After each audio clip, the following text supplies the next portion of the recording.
Hello friends, कैसे हैं आप सब। होप आप सब अच्छे होंगे। और आज हम एक ऐसी चीज़ के बारे में बात करने वाले हैं जो हमें बहुत ही कम दामों पे मिल जाती है और उससे हम अपने गार्डन को सुंदर भी बना सकते हैं और अपने गार्डन को पेस्ट फ्री भी बना सकते हैं। तो आज हम बात करेंगे गोबर के जो उपले होते हैं उसे जलाने के बाद जो राख बनती है उसके बारे में कि इसके हमारे गार्डन पे क्या क्या फायदे हो सकते हैं। ये जो राख होती है इससे हम अपने गार्डन में एक तो एज अ फर्टिलाइजर यूज कर सकते हैं और जो हमारे फंगस लग जाती है तो ये उसको भी नहीं लगने देती है और ये एज अ पेस्टिसाइड भी काम करती है। तो हम इसे 3 तरीकों से यूज कर सकते हैं। एक तो हम इसे पानी में घोल के यूज कर सकते हैं। छोटे गमले के लिए आधा चम्मच और बड़े गमले के लिए 1 चम्मच मैक्सिमम है। एक मग्गे में घोल के उसे हम दे सकते हैं। दूसरा, इसे हम प्लांट के ऊपर छिड़काव कर सकते हैं और बहुत ज्यादा क्वांटिटी में छिड़काव नहीं करना। और अगले दिन अगर लगता है कि काफी इस पत्तों के ऊपर काफी देर से पड़ा है तो हम उसे पानी से स्प्रे करके हटा भी सकते हैं, वरना पत्ते वगैरह जल जाएंगे। तीसरा, हम इसे गमलों के किनारों पे डायरेक्ट डाल सकते हैं, वहां पे भी हमें बहुत ज्यादा क्वांटिटी में नहीं डालना। तो इन 3 तरीकों से हम इसे यूज कर सकते हैं। राख के हमारे प्लांट्स पे बहुत सारे फायदे होते हैं। इसमें बहुत सारी चीजें होती है जिससे हमारे प्लांट्स को हेल्प होती है। इसमें फास्फोरस, पोटेशियम, कैल्शियम, बोरोन होता है और इसमें और भी माइक्रो न्यूट्रिएंट्स होते हैं। इसमें जो फास्फोरस होती है उससे क्या होता है, जो हमारे यंगर शूट्स होती है, जो नई नई शूट्स निकल रही होती है, उनको ये ग्रो करने में बहुत हेल्प करता है। और जो इसमें पोटेशियम होता है उससे जो हमारे प्लांट्स की जो रूट्स होती है उनकी ग्रोथ बहुत अच्छी होती है। अगर इसकी कमी हो जाती है तो क्या होता है, जो हमारे पत्ते होते हैं उनकी जो उनमें ना येलो और पर्पल कलर के धब्बे पड़ने लग जाते हैं और जो उनकी फ्रूटिंग्स होती है, फ्रूटिंग हो या जो उसमें फ्लावर्स आते हैं, जो उसकी क्वालिटी होती है वो उतनी अच्छी नहीं होती। जो इसमें कैल्शियम होता है वो ओवरऑल ग्रोथ के लिए बहुत जरूरी है किसी भी प्लांट के लिए।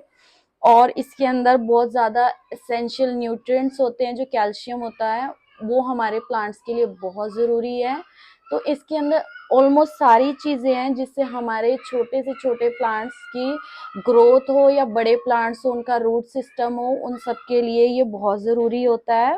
इसमें बोरोन भी होता है। जो फल जो हमारे लगते हैं, कई बार देखा है आपने कि अगर पेड़ों पे आम लगे लगे फट जाते हैं, या जैक फ्रूट होता है, जो कटहल होता है, वो भी कई बार किसी प्लांट में होता है, वो फट जाता है, वो बोरोन की कमी से होता है।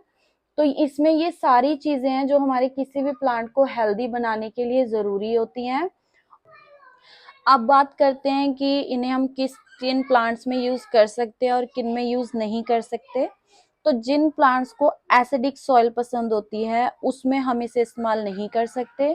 और जिन प्लांट्स को एंक्लाइन सॉइल पसंद होती है उसमें हम इसे यूज कर सकते हैं। तो जिनको एसिडिक सॉइल पसंद है, जिनमें हमें इसे यूज नहीं करना चाहिए, वो है गुड़हल, एक्सोरा, गुलाब, azalea, holly, oak, blueberry, cypress, आलू, कैमेलिया, जैस्मिन और भी काफी प्लांट्स हैं। और जो एंक्लाइन है जिसमें हम इसे यूज कर सकते हैं वो है पपीता, पालक, मटर, पत्ता गोभी, घास, लॉन्स होते हैं जिसमें घास लगी होती है, लॉन्स के लिए भी बहुत अच्छा है। लहसुन, लेवेंडर, लिली, गोभी हो गई, बंद गोभी हो गई, पत्ता गोभी हो गई। सब्जियों में हम इसे यूज कर सकते हैं, फूलों में हम इसे यूज कर सकते हैं, प्याज, आम, एस्पैरेगस, टमाटर, इन चीजों में हम इसे यूज कर सकते हैं। और अगर हम आजकल क्या होता है, गुड़हल में भी सॉरी बहुत ज्यादा चींटियां वगैरह लग जाती हैं। तो कईयों का सवाल होता है कि हम इसे इसमें यूज कर सकते हैं कि नहीं यूज कर सकते। तो हम छिड़काव तो हम सभी प्लांट्स में कर सकते हैं, बहुत कम इसकी क्वांटिटी में यूज करना है तो उससे कोई फर्क नहीं पड़ता। मैं करती हूँ तो मेरे गुड़हल को कोई फर्क नहीं पड़ता। तो कम क्वांटिटी में हम इसे सभी में यूज कर सकते हैं। हाँ, इसको सीधा डायरेक्ट एसिडिक लवर जो प्लांट्स होते हैं उसमें डायरेक्ट नहीं डालना, पर छिड़काव हम इसे उनमें भी कर सकते हैं। ये मेरा मिर्ची का प्लांट है और इसके अंदर काफी ज्यादा पेस्ट का अटैक हो चुका है काफी ज्यादा। ये देखो,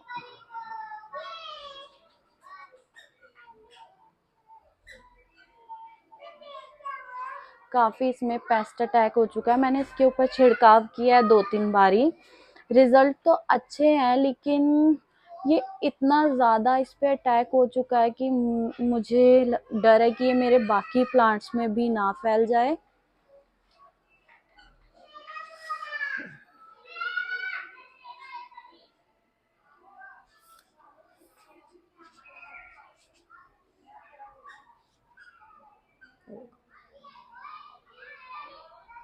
तो मैं क्या करूँगी, इसकी आज कटिंग कर दूंगी और फिर इसके ऊपर छिड़काव करूंगी। तो सबसे पहले मैं इसकी मिर्चियाँ तोड़ लूंगी। प्लांट्स पे राख डालने के और भी बहुत से फायदे होते हैं। एक तो ये हमारी जो प्लांट्स हैं उनको सर्दियों में पाले से बचाता है, यानी कि जो रात को काफी सर्दी होती है या जो ठंडा पानी, ओस वाला पानी होता है, उससे भी ये हमारे प्लांट्स को सेफ रखता है। इसको एक बारी में कभी भी ज्यादा अमाउंट में नहीं डालना, इसको हम 1-2 दिन छोड़ के स्मॉल स्मॉल अमाउंट्स में छिड़काव कर सकते हैं। इसको अगर हम एक ही बारी में ज्यादा डालेंगे तो ये हमारे प्लांट्स को बर्न भी कर सकता है। जिस मिट्टी का पीएच लेवल कम होता है, हम उस मिट्टी में भी इसे यूज करके उसका पीएच लेवल बढ़ा सकते हैं। अगर हम अपने घर में प्लांट्स के जो सीड्स होते हैं उनको सेव करते हैं, तो इस राख में भी हम उसको रख सकते हैं। तो इससे क्या होता है, वो खराब नहीं होते। सीड्स को थोड़ी सी राख में मिला के हम कंटेनर में रख देंगे तो वो एटलीस्ट 6-7 मंथ्स तक खराब नहीं होते। अभी जैसे हम पालक, मेथी ये सब चीजें लगाएंगे और धनिया लगाएंगे, हम उसमें भी इसका छिड़काव कर सकते हैं, तो उनको स्नेल्स वगैरह उन पे नहीं चढ़ेंगे, क्योंकि स्नेल्स वगैरह को बड़ी सॉफ्ट सॉफ्ट सी चीजों पे चढ़ना अच्छा लगता है। तो अगर इसको डालेंगे तो ये काफी रफ रफ सा उसको बना देती है, तो स्नेल्स वगैरह वहां पे चढ़ना पसंद नहीं करते। अब मैंने अपने प्लांट की हार्ड प्रूनिंग कर दी है। मैं इसमें क्या करूंगी, मैं इसके बाद भी इस पे इसका छिड़काव कर दूंगी। फिर सुबह अगर मुझे लगा कि अभी भी इसके ऊपर बहुत ज्यादा क्वांटिटी में राख पड़ी है तो मैं इसे स्प्रे से हटा दूंगी, वरना मैं नहीं हटाऊंगी। और 3 से 4 दिन के बाद मैं फिर से चेक करूंगी और कम क्वांटिटी में इसके ऊपर फिर से राख डाल दूंगी, ताकि वो कीड़े वापस ना आए और ये जो प्लांट है ये फिर से अच्छे से ग्रो कर सके।